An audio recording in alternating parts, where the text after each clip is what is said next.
Sige. So, welcome po sa inyong lahat and thank you po sa magandang attendance natin. And masaya ako kasi natuloy itong, tawag dito, pinagplanuhan naming Space Safe Community Webinar. And thanks sa buong team na sobrang nag-effort kahit mga busy. And medyo pasensya na rin kasi nasa mall ako. So, kasama ko yung family ko. Pero ayun, tuloy pa rin, kaya natin mag-multitasking. So, itong Safe Space Community, nabuo siya nung history lang kasi way back April, nagkaroon ako ng panic attack sa school and nag-cause na nag-stop ako ng pag-aaral. Actually, twice na yun dahil sa anxiety. Then, nag-seek ako ng nag-personal seek ako ng help through YouTube, like nanood ako ng mga mental health webinar, interview. Tapos, dun ko na-meet yung magiging speaker natin ngayon, si Tita Sally. And isa siya sa mga nakatulong sa akin para mag-heal bukod sa, syempre, si God ang pinakauna. Pangalawa, yung very supportive family ko na never akong pinabayaan. And nag-start din to ang una kasing ginagawa ko is, nung natulungan ako ni Miss Sally, sinashare ko siya sa mga grupo like yung psychological, free webinar. Basta yung mga ganun, sumali ako sa mga community na alam kong hindi lang ako yung nakakaranas ng ganitong experience bilang estudyante.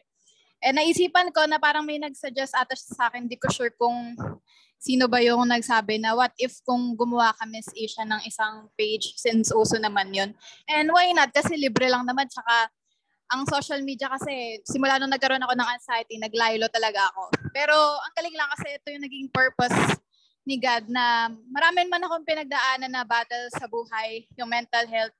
Pero naging katugunan yun para, makilala ko kayo, magkaroon tayo ng ganitong community kung saan tinutulungan natin yung isa't isa. Kaya nga ang pinaka goal namin is to feel, heal, and sorry, ningal ako.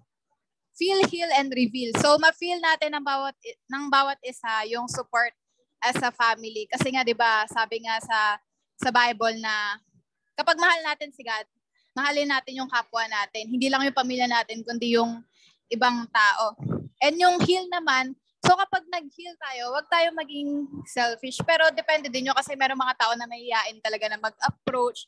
Kaya thankful din ako sa team kasi hindi kami talaga magkakilala. Stranger kami sa bawat isa. Pero sa tulong ng Lord, naging united kami as one. Kaya medyo pasensya na rin kung medyo nangangapa pa kami kasi first time to na gagawin namin.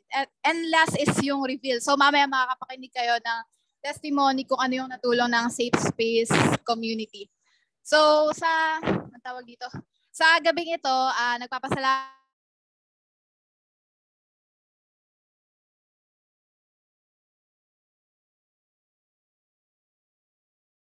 yung sitwasyon na yon, yung attack na yon, hindi tayo magkakaroon ng gantong grupo.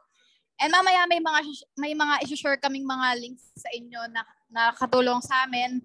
And meron ding sila Tita Sally na organization, mamaya explain na yon na merong ganitong webinar. So welcome sa inyong lahat.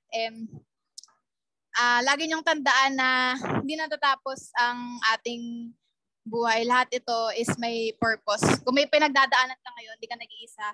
Kami rin, may pinagdadaanan, kanya-kanya tayo. Kaya tulungan natin yung isa't isa na bumangon. Maghilahan tayo pataas, katulad na lang sa college, di ba? Dapat hindi paunahan, kundi hilahan pataas. So, muli, thank you sa inyong lahat. And, ano pa ba sabihin ko? Hindi na kasi ako nakapag-script. So, God bless sa inyong lahat. And, I pray sa bawat isa na malagpasan natin kung ano man yung mga pinagdadaanan natin. Huwag tayong sumuko, keep on fighting lang kasi nandito naman ang Diyos. Kung di natin maramdaman sa pamilya natin, pwede sa ibang tao. So, ayun lang. Sana magtagal kayo hanggang sa ending kasi maganda yung magiging flow ng message mamaya ni Tita Sally. So, yun lang. God bless everyone. And thank you sa time nyo na umating kayo sa ganitong community. So, yun lang. Balik na lang ako ulit later.